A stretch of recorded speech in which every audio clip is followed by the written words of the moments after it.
Beautiful soul. Have you ever had that nudge, that one telling you, don't go there or say yes to this, but you ignored it and later thought, I knew it. We have all been there. I still remember a time I ignored my gut about a person I was hiring. On paper, they were perfect, but something in me felt very uneasy. But I just brushed off as, overthinking, and there was a requirement. So I was like, okay, why not? And after a few weeks later, I found myself fixing one crisis after the other, because they weren't aligned. That's when I realized my intuition had been speaking. I was just not listening. Today, I'm going to be sharing 5 daily rituals that have completely changed how I connect with my inner voice. And I'll share personal examples too, so that you can see, how powerful these tiny habits can be. So let's just begin with understanding what's intuition. So your intuition is in some woo-woo magic that is only for special people, but it's built into you. It's like your heartbeat, It's like quiet knowing that comes before your logic, before the mind starts analyzing. But here's the problem.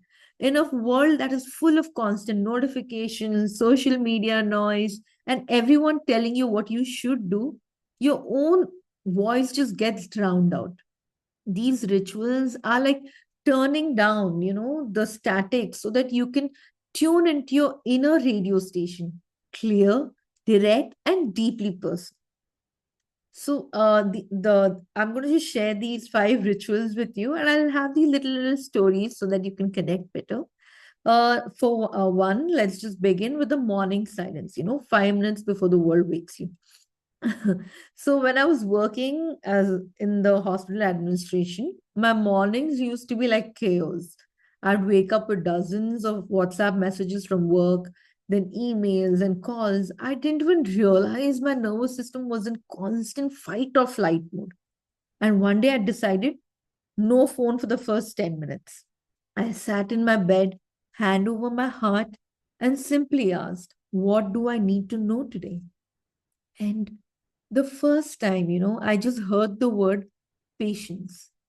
That day ended up testing me in every way.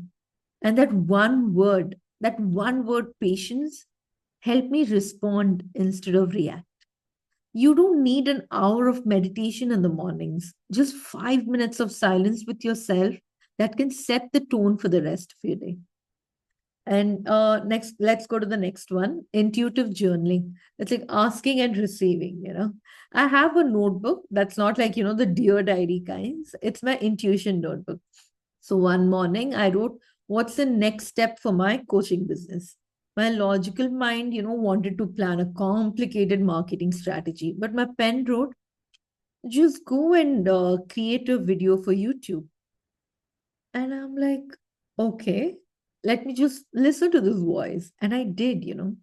And that video actually bought me my first paying client in Dubai. So when you write without editing, you bypass that inner critic, and let your subconscious and your soul speak. Okay, let's move to the next one. The body checkings, your yes and no's. Your body never lies. A few years ago, I met someone, who seemed so kind and warm on the surface. They said all the right things.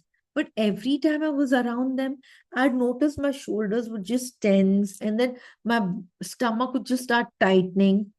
And it just didn't make sense to me. And I'm like, they hadn't done anything obviously wrong, but my mind kept saying, don't judge, it's too quick. But my body said otherwise. Months later, their actions revealed they weren't as genuine as they appeared. And in that moment, I remembered my body had a knowing all along.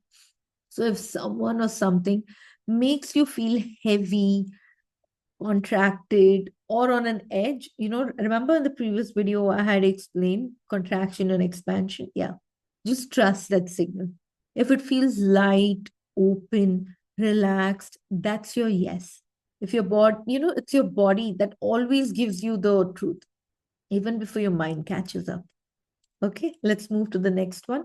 The synchronicity tracking, your signs and symbols. One week I kept seeing these white feathers everywhere, on my balcony, on the road, even inside my apartment. I'm like, I knew it was my reminder, that I have to trust the step I was about to take, even though it felt scary. So start keeping a science journal, like when you see, like signs, uh, SIGNS, like not the signs. See, the logical and the mind will tell you, she's asked you to keep a science journal. No, it's the science. So when you start seeing these repeated numbers, animals, or hear the same phrase from different people, just write it down. Over time, you'll start recognizing your intuitive language. Okay, and the final one, the evening reflection. It helps in building your self trust.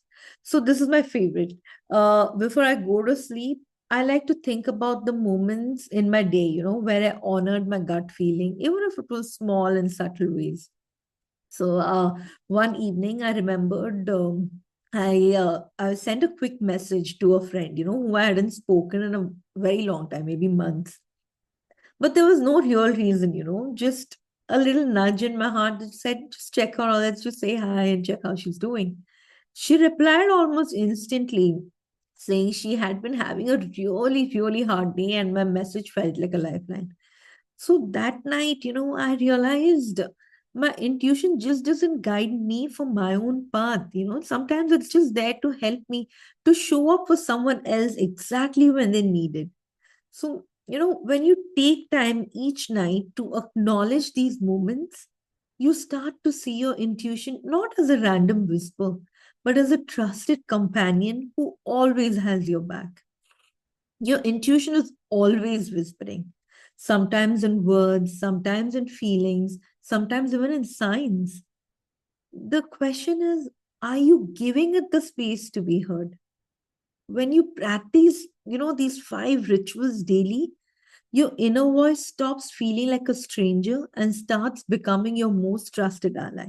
Just try it and let me know. Yeah. I'll see you soon with much love. Suchi signing off. Bye bye.